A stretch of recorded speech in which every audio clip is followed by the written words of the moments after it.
When I was 14 years old, the exact same age as my daughter now, I found myself left at a rather upscale boarding establishment in Switzerland. There was no one to meet me, and I was utterly bewildered about what to do next. A classmate, a dear friend, graciously invited me to stay with her family. While I was frantically trying to reach my parents, either one of them would answer. People always saw a star. I only saw a mother who was never there. The public knew Shirley MacLaine as a cinematic icon, a woman who captivated the world with her sharp intellect, undeniable charm, and a profound belief in past lives. Yet, the Shirley MacLaine of a fractured home, the woman who harbored secrets behind her dazzling portrayals, remained unheard. In the expanded memoir, Lucky Me, The Truth Untold, Sachi vows to expose what her mother desperately wished to keep from the world's gaze.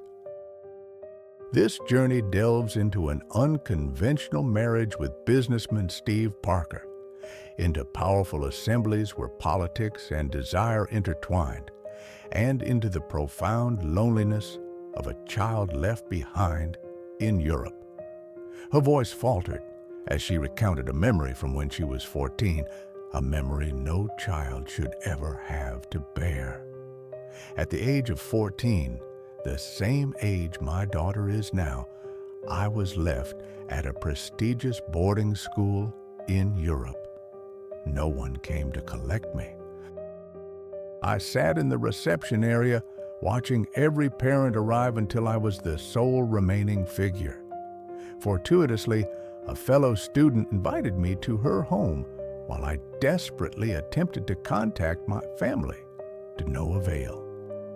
This is where the narrative commences. It's where the chinks in the legend begin to show.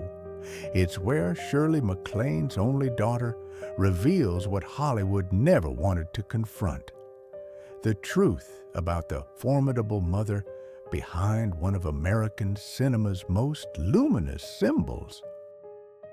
I am more than what meets the eye. Others are also more than they appear, and I can certainly embrace more multifaceted dimensions. In a conversation that spanned over 3 hours, Sachi remained dry-eyed, yet each sentence she uttered felt like a sharp needle piercing the facade that Hollywood had venerated for decades. "I wasn't born into a broken family," she stated deliberately, "but into a family that never truly existed." And it was at this juncture that the story unfolded, depicting a childhood captured in perfect photographs of a mother who lived for the spotlight more than for the child she brought into existence, and of a father whose name was invoked only when financial impropriety arose. From this point forward, Sachi began to speak not as an observer, but as a child finally courageous enough to confront the abode she once feared to enter. One, they lauded Shirley MacLaine for her radiance, but to her daughter, that very radiance only served to illuminate a form of solitude the world refused to acknowledge. From a distance, the villa perched on the Hollywood hills appeared to be a dream. Pristine white walls, gleaming glass, and a sapphire pool mirroring the Californian sun. However, to Sachi, an 8-year-old with melancholic brown eyes, it was not a home. It was a stage where everyone performed, and she alone occupied the role of the silent spectator. Mornings in the Parker residence invariably commenced in silence. The housekeeper would set out 2 cups of coffee, untouched. Steve Parker departed before dawn, and undoubtedly, the mother admired across America would descend the stairs, adorned with sunglasses and a subtle hint of Chanel, passing her daughter as if she were merely a reflection on the polished floor. In a dwelling so expansive that footsteps reverberated, Sachi learned to converse with herself.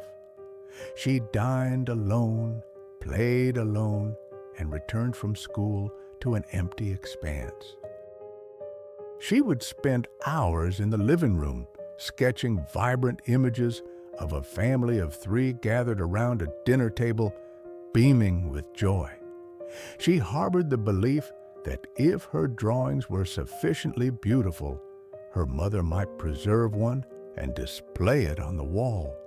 Yet, each morning, any drawing left on the desk would have vanished, discarded with the rest of the morning's detritus. Every afternoon, upon the ringing of the doorbell, her heart would leap with anticipation. She would rush to the door, envisioning her mother's return. Instead of the familiar Chanel fragrance she cherished, it was merely the arrival of the chauffeur or the postman. When Shirley finally appeared late in the day, hurried and aloof, Sachi would still attempt to offer a smile and extend her hands. But her mother would merely lean in slightly, place a hand on her shoulder, and utter in a rehearsed cadence, "You need to learn to be independent, Sachi. I am exceptionally busy. I do this for you." Then she would depart once more, proceeding directly to her room to prepare for an interview, a social engagement, or another photo shoot. And then she was gone. Dinner became a solitary affair for the young girl at a cold table. Within that house, where bright light permeated every corner, love was the singular element that never made an appearance. Each night, Sachi would retire early, pull the covers over her head, and listen to the wind whispering past the window frame. She harbored the hope that her mother might enter her room and bestow a kiss upon her forehead, much like the mothers she observed on screen. However, the door remained perpetually closed. Occasionally, Greta, the German housekeeper, would quietly push the door ajar, place a glass of milk on the table, and softly whisper, "Sleep well, little miss." The girl would nod, managing a faint smile. In the darkness, the pendulum clock ticked, the sole auditory proof that the house still possessed a pulse. Sachi cherished her father with the devotion of a solitary child who clings to anyone who offers an ear. Steve Parker was rarely present, but when he did appear, she felt an immediate sense of security. He would lift her, take her to the park, purchase vanilla ice cream, and affectionately call her Little Star. Though infrequent, those moments were sufficient for Sachi. Then, everything unraveled. One summer afternoon, Sachi was seated on the stairs when she overheard her mother's raised voice emanating from the living room. The sound of objects shattering, hurried footsteps, followed by choked sobs. She rushed downstairs and found her mother standing in the center of the room, her hands trembling, waving a sheaf of bank statements. "You sent my money to that woman." On the floor, Steve bowed his head, his voice so low that Sachi could discern no words. Her mother forcefully shoved the table, scattering papers everywhere, which landed at Sachi's feet. One page bore the distinct imprint of red lipstick and a signature scrawled in Japanese. Sachi had never witnessed her mother in such a state. The woman, always composed on television with a confident smile, was now shouting and smashing objects as if intent on pulverizing the world into dust. Then she broke down. But those tears were not shed for her child. They were for her wounded pride. When her father attempted to embrace her, she pushed him away, her voice tight yet resolute. "I do not need you. I need no one." He tried to speak, but she turned away. The door slammed shut, leaving Sachi frozen in the midst of a shattered room. That night, she could hear her parents arguing in the bedroom. Their voices gradually faded, eventually dissolving into silence. By morning, her father was gone. Her mother sat calmly at her vanity, applying makeup, her face flawlessly smooth and dry. When Sachi inquired, "Mom, where did Dad go?" she replied curtly, "To his place, and you are not to ask further questions." A week later, the press reported that Shirley MacLaine and Steve Parker had separated. Photographs depicted her beaming at a party, the relentless flashbulbs capturing her smile, conveying the impression that no tempest had ever disrupted her life. However, for Sachi, the house now resonated only with the sound of emptiness. She sat by the window, observing her mother enter the car, her red dress flaring, her high heels clicking.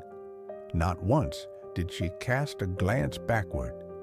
In the ensuing days, her mother still returned home, still presented gifts, and still inquired in a detached manner about how things were, but never lingered long enough to receive the answers. Sachi learned to suppress her tears. She understood that weeping only annoyed her mother. Once, when she erupted into tears during dinner, Shirley set down her fork and stared.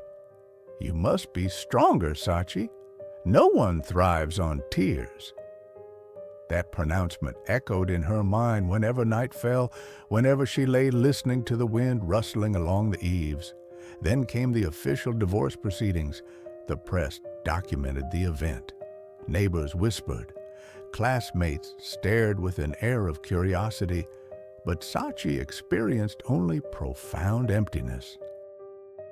She stood on the stairs and watched her mother exit the house, her hair swept up, her lips painted red, her face devoid of any trace of tears. To the reporters, she declared, "I believe in freedom.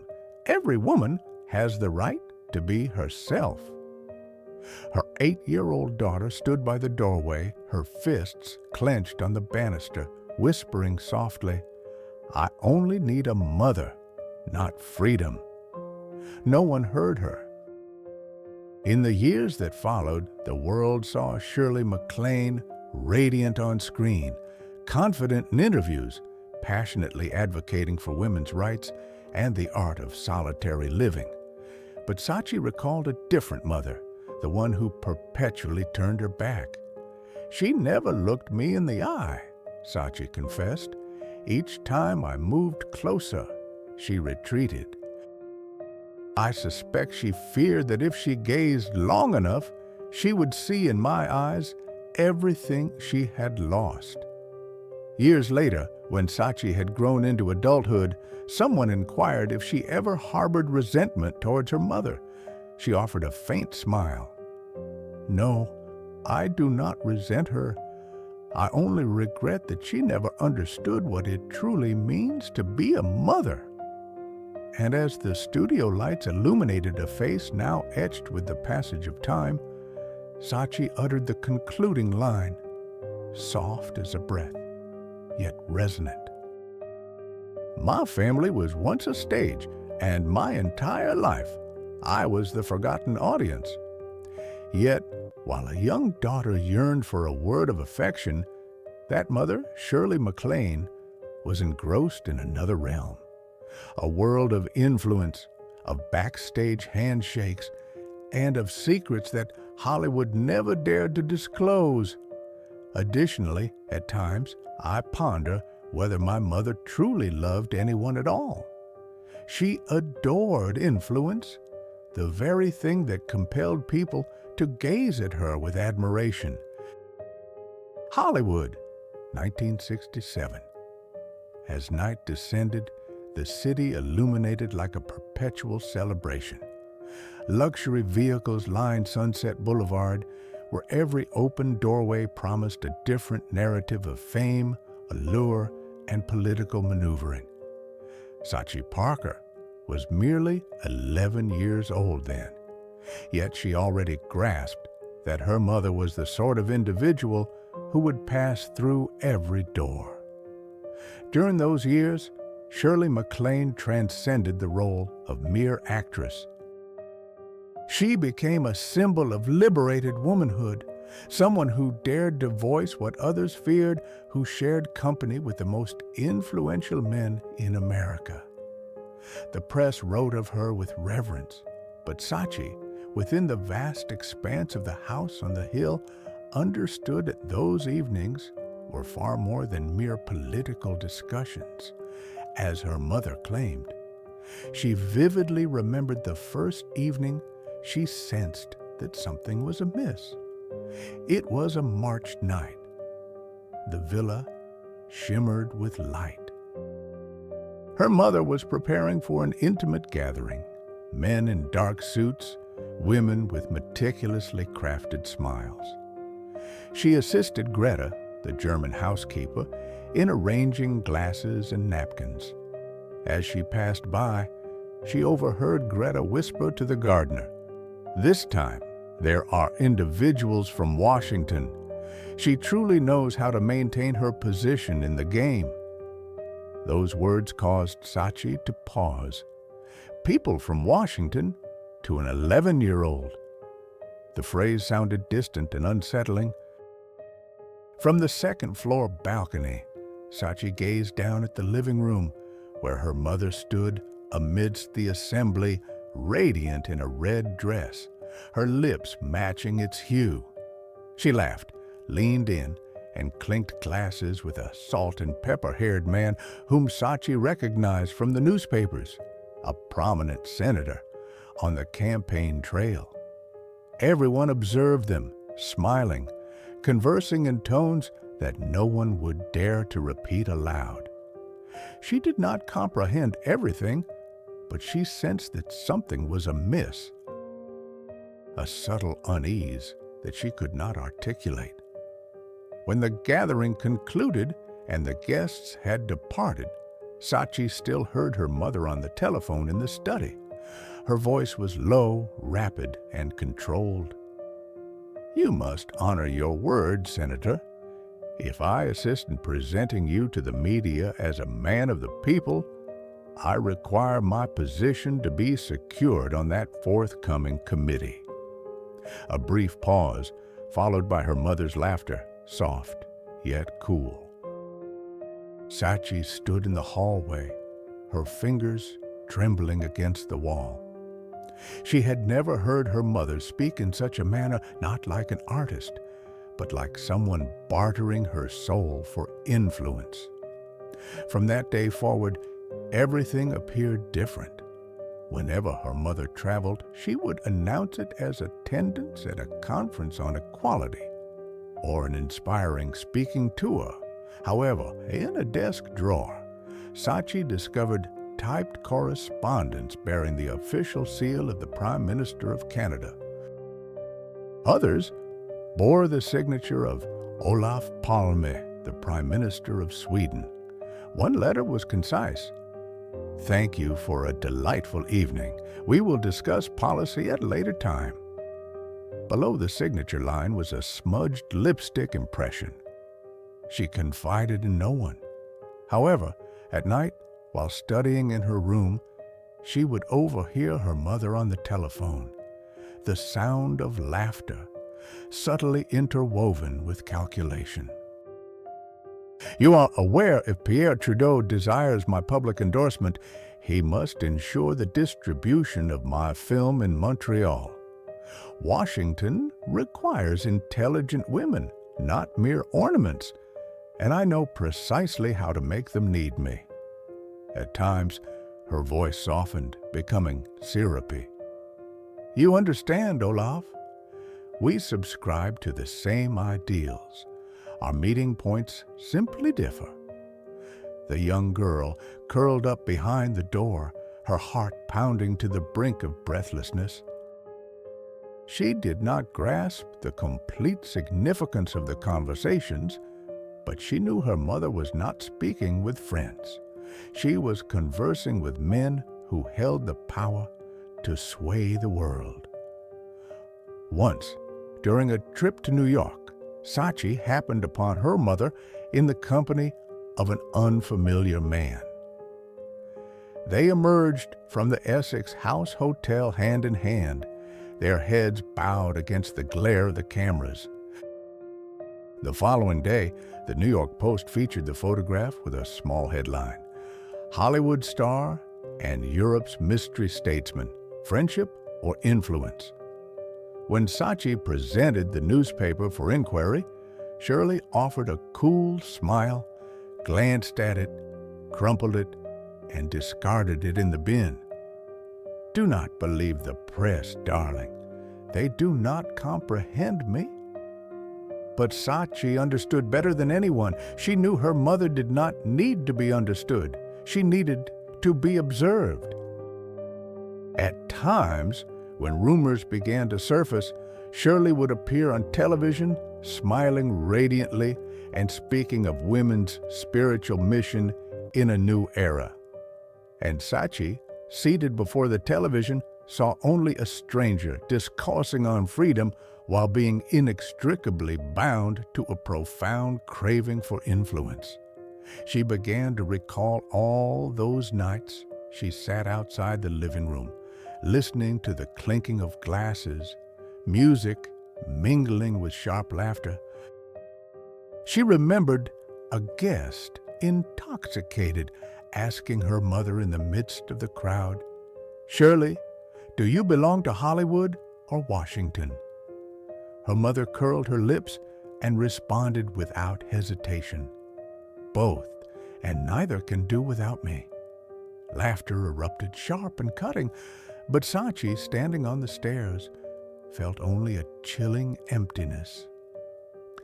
In 1970, in the aftermath of Watergate, numerous political figures faced disgrace.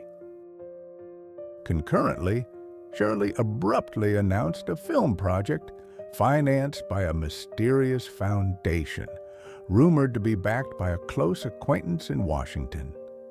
When reporters inquired about the source of the funds, she replied, "Some matters are best left unsaid. What is paramount is that the work serves the public."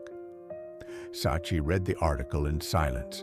Internally, she experienced a mixture of shame and pity. Pity, because her mother was striving to prove something. Shame, because she was aware of the cost associated with those unexpressed matters. In the subsequent years, Shirley became increasingly entrenched in that world where politics, intimacy, and philosophy coalesced into a bitter concoction. Sachi once wrote, "My mother was not dependent on alcohol nor on men. She was dependent on the feeling of being indispensable and on being needed. She was willing to sacrifice everything, even her daughter." Now, looking back, Sachi states that what wounded her the most were not the rumors, but the nights she stood outside the door, listening to her mother's laughter on the phone with individuals she had never met. Each laugh was like a blade, gradually severing the image of the mother I once held dear. They claimed Shirley MacLaine possessed an abundance of knowledge regarding Washington, about connections, about unrecorded secrets. But Sachi knew there was one thing her mother never comprehended. No gathering, regardless of its grandeur, could ever fill the void of a child patiently awaiting her mother's return. The narrative of those gatherings, places whose histories are never recorded, is not merely the scandal of a star, but the testament of a daughter witnessing her mother trade love for influence. And while the world lauded her as an emancipated woman, Sachi Parker remembered a different figure.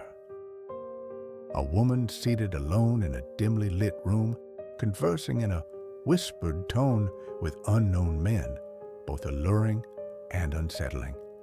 "They say my mother sought the truths of past lives," she remarked in a 2025 interview.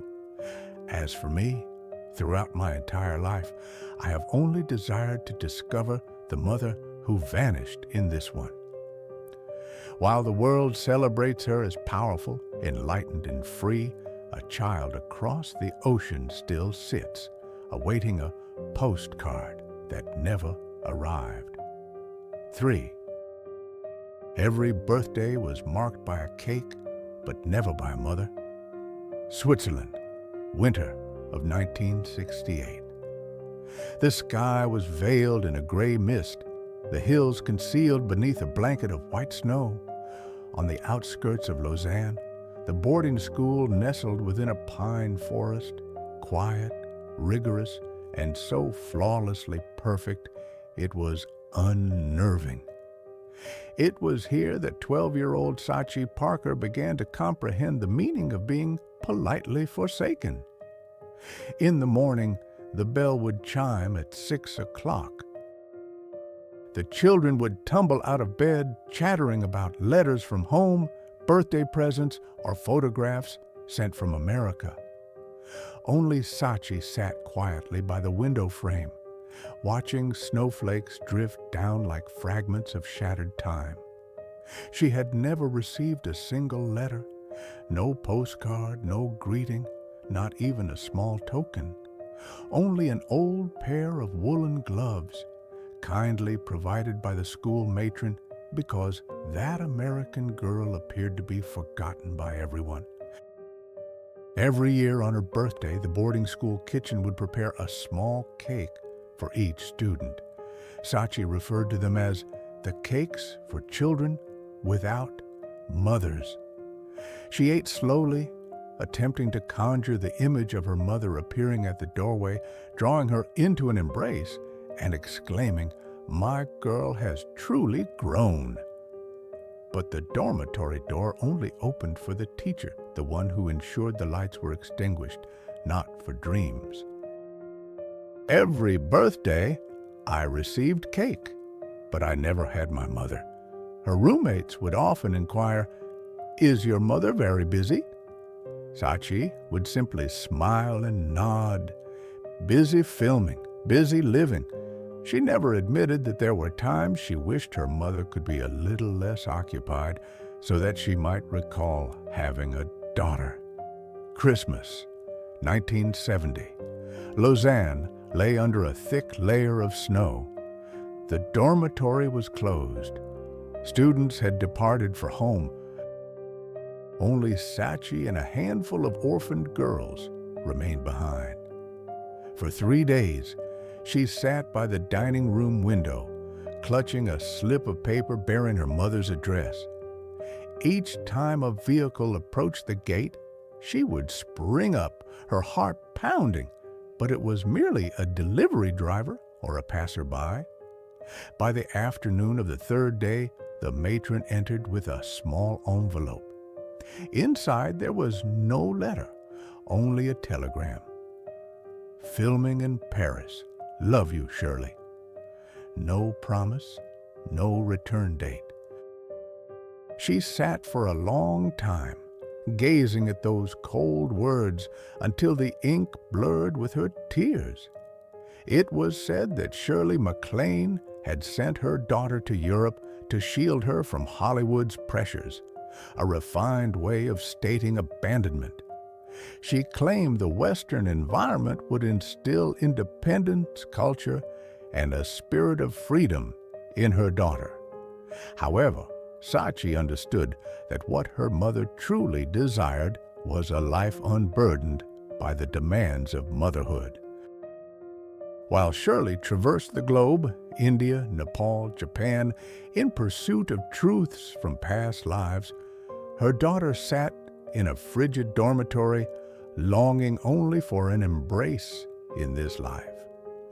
In 1972, the press featured Shirley's photograph on the cover of Time magazine with the bold headline, the woman who owns herself.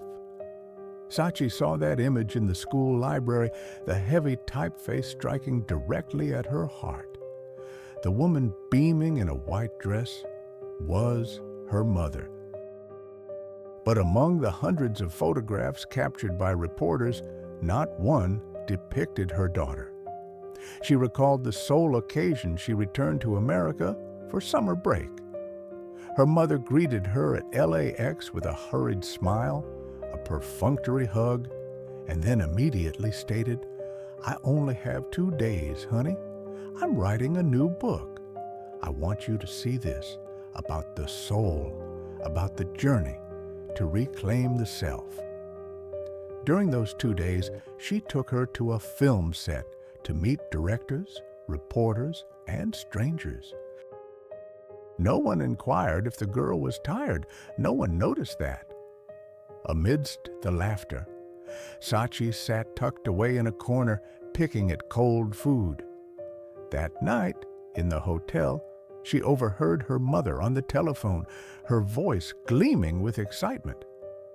"I believe I once lived in Atlantis. Perhaps I was a dancer there."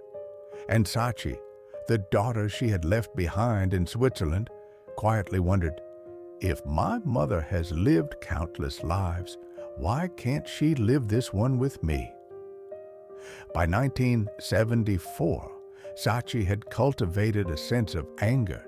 She no longer awaited letters, nor did she harbor hope that each winter someone would call her name from the roster of students returning home. She applied herself to her studies more diligently, became withdrawn, and her smiles grew infrequent. When educators inquired about her parents, her sole response was, "They are occupied with many important matters."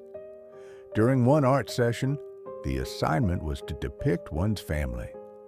She created an image of a woman commanding the central space, bathed in a cascade of applause. Tucked away in a corner of the artwork, a solitary child sat quietly, clutching a ticket to the event. Upon receiving the drawing, the instructor studied it intently for an extended period before asking, "And who is this young girl?" The response was, "The offspring of the woman on the stage." The teacher then inquired, "Is she content?" The girl once believed so. At the age of 18, Sachi departed from Switzerland to reside in Japan, where her father was then living. However, their relationship was characterized by prolonged periods of silence. There was little connection between father and daughter.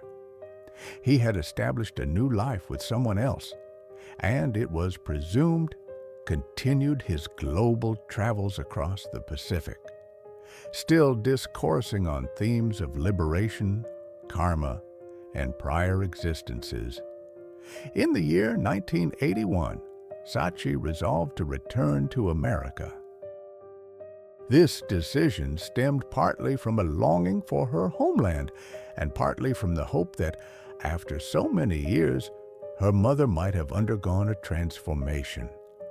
Yet upon entering the Santa Monica residence, the door was not opened by her mother, but by an assistant. Shirley was en route to New York for an appearance on The Tonight Show and had only managed to leave a handwritten message. "I am immensely pleased you have returned. Feel free to do as you wish, but do not rely on anyone." On the dining room table lay a folded newspaper, its bold headline proclaiming, "Shirley MacLaine, the woman who needs no one." Sachi's gaze fell upon it, and a wry, disheartened smile touched her lips. In the ensuing years, the media increasingly lauded Shirley as a spiritually enlightened celebrity. They proclaimed her to have discovered serenity, affection, and profound understanding. Sachi, however, possessed a more intimate knowledge than anyone else, understanding that this proclaimed peace was founded upon the emotional voids in the lives of others. "They say my mother sought wisdom from past lives," Saatchi stated. "My own desire is simply for an embrace in this present existence." The interviewer fell silent at this poignant declaration. Saatchi did not weep. Tears, she understood, could not mend a childhood that had been lost. She simply gazed into the distance, her voice steady, as though narrating another person's experience. "I harbor no resentment," she continued. "However, I have come to realize that at times, one individual's triumph can represent another's profound sorrow." Today, in hindsight, Shirley MacLaine is still referenced as an icon, a woman celebrated for her courage to embrace a different way of living, thinking, and being free. Yet, for Saatchi, the mere utterance of her mother's name invariably evokes a chill. This sensation is not born of Swiss snow, but of the profound emptiness left by forgotten birthdays and Christmases, the absence of anyone returning home, and a mother who existed solely within the confines of a screen, never truly present in tangible life. 4. When Shirley MacLaine graced a film set, the illumination intensified, yet the atmosphere did not grow warmer. This observation was made by a set assistant, almost a whisper, after Shirley departed the soundstage with her deliberate gait. His intention was likely not to cast aspersions, but rather to release the pent-up tension that had been accumulating for weeks. To them, Shirley was not merely an ordinary performer. She was Hollywood's tempestuous force, and her arrival invariably seemed to thicken the air, creating an atmosphere of anticipation for an imminent outburst. On set, Shirley tolerated no imperfection. She entered each scene with the reverence of a solemn ritual. Every element had to be precisely calibrated. The lighting, the camera angles, the actors' breathing, even the very gaze of her co-stars. Should the light falter even slightly, she would incline her head, her eyes sharp and piercing, and in a soft tone that hushed the entire crew declare, "I will not perform when the light does not comprehend me."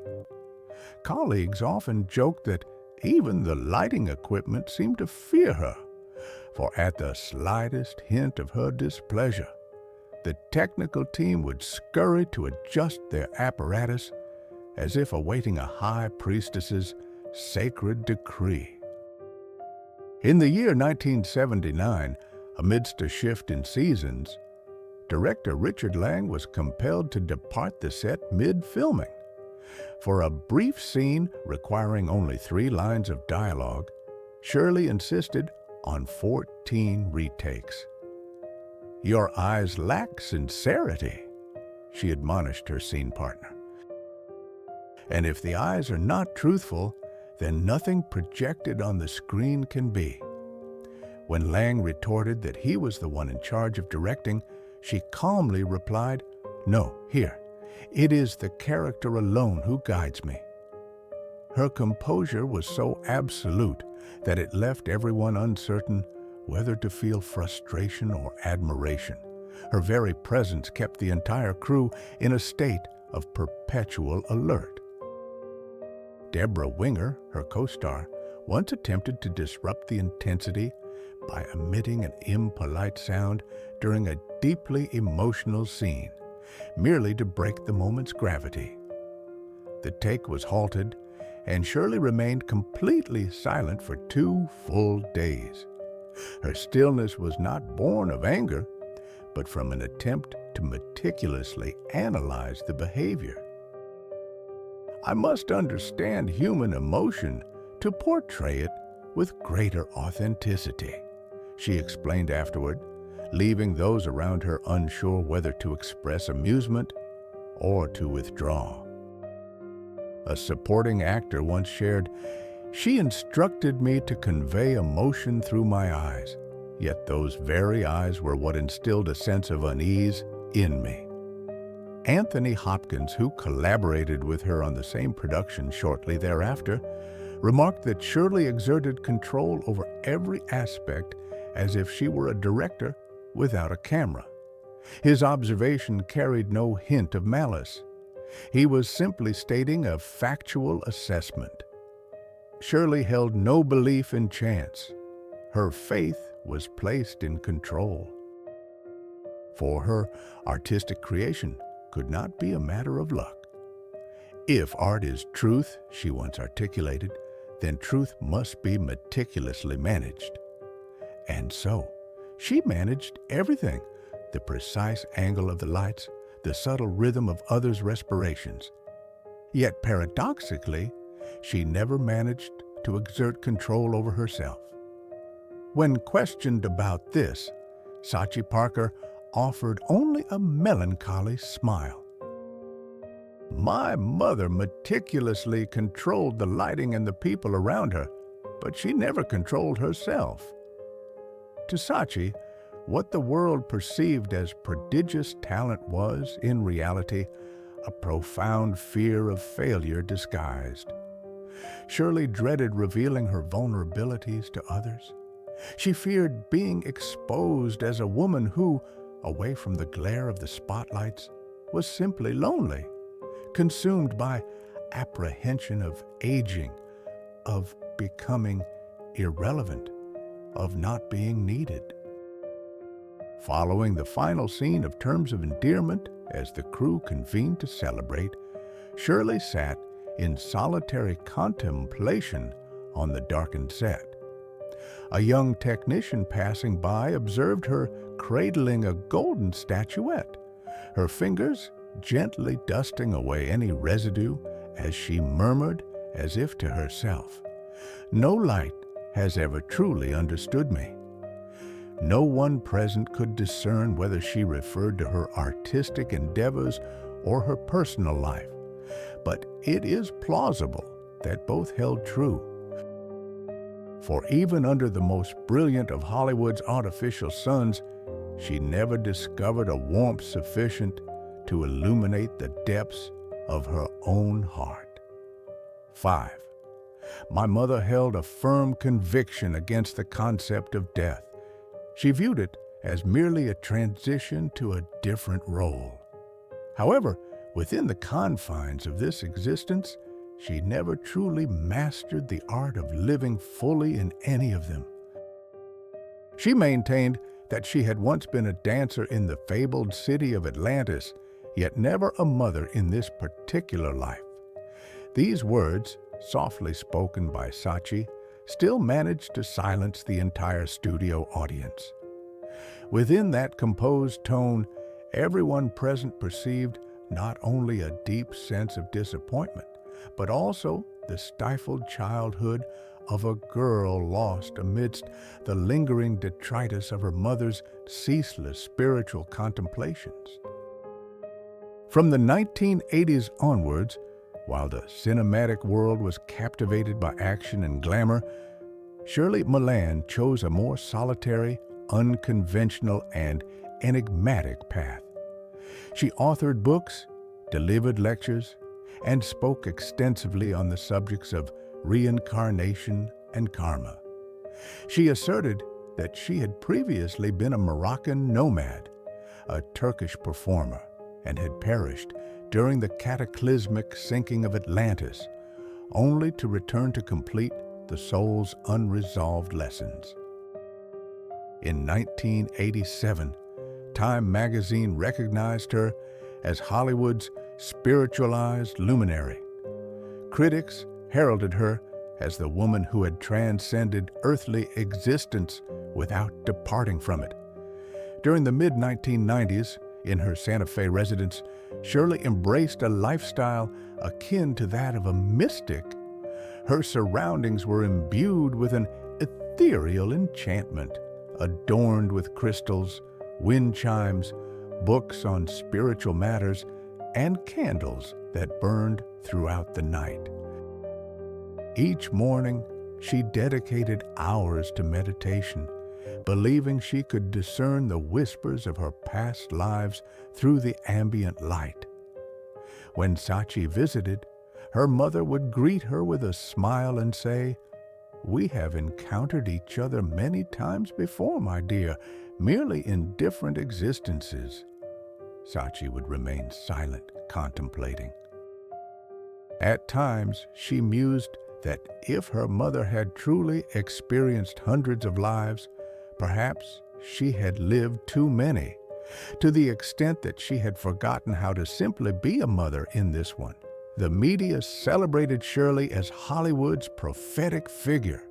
She graced talk shows, expounding on concepts such as soul transference, guiding energies, and cosmic forces. Audiences applauded, diligently took notes, and readily believed. Sachi, however, perceived a different reality. She saw a solitary woman attempting to communicate with spirits because there was no one left to converse with on earthly grounds. "My mother penned 12 books concerning reincarnation," Sachi recounted, "but not a single one dedicated to the subject of love."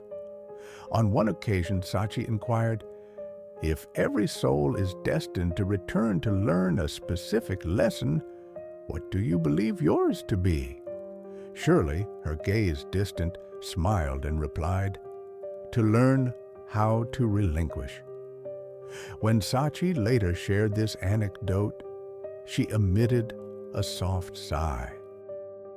"I suspect her unlearned lesson was the capacity to genuinely love another." In her later years, Shirley largely receded from cinematic work, appearing primarily at spiritual gatherings. Each time she held a microphone, she spoke of mortality with the casualness of recounting a fairy tale. "I harbor no apprehension of demise," she would state. "I am merely curious about the role I will assume next." The assembled audience would laugh, misinterpreting her detachment as a sign of profound enlightenment. Yet, when Sachi replayed that recording, all she discerned was a quiet undercurrent of sorrow. It was the voice of a mother still addressing the world, but never her own child. The world lauded Shirley MacLaine for her perceived awakening, but Sachi understood that true enlightenment cannot arise from profound solitude. Shirley might have held the belief that she had once danced through ancient epics, experienced love, met her end by drowning, and been reborn. Nevertheless, in the singular life she shared as a mother, she never truly embraced the essence of living. Now, at 90 years of age, Shirley MacLaine is still occasionally seen in public, her silver hair catching the stage lights, her expression serene, as if she has found forgiveness for the world. Yet, amidst her narratives of future existences, a silent figure remains: Sachi.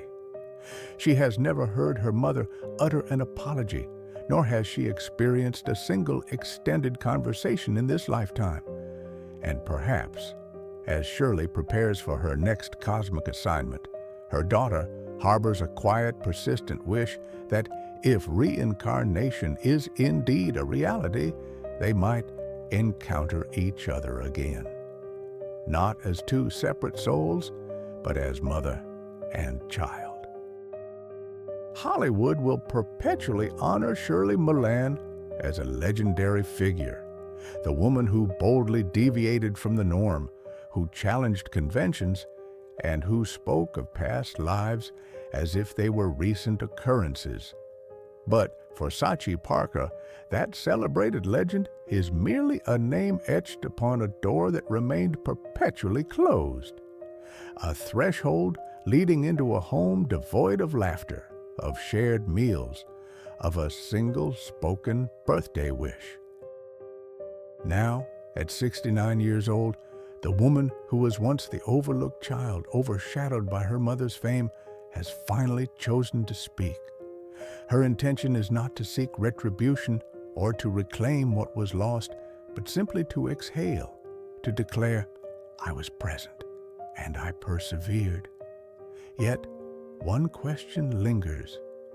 Does the articulation of truth truly bring solace? Or does it merely reopen old wounds, causing them to bleed anew? Will there ever be a subsequent life where these two women recognize each other, not through the lenses of a camera, nor through the pronouncements of headlines, but through the simple, unadorned gesture of an embrace? If you have ever subscribed to the notion that time is the ultimate healer of all afflictions, gaze into Sachi Parker's eyes as she recounts her experiences with her mother. For occasionally, time does not erase pain. It merely teaches it the art of wearing a smile. Thank you for witnessing this narrative to its conclusion. If you believe that every legend casts a shadow, please share this video, enabling more individuals to perceive the less illuminated side of the story, where the spectacle of fireworks gives way to unvarnished truth and hearts that continue to yearn for affection.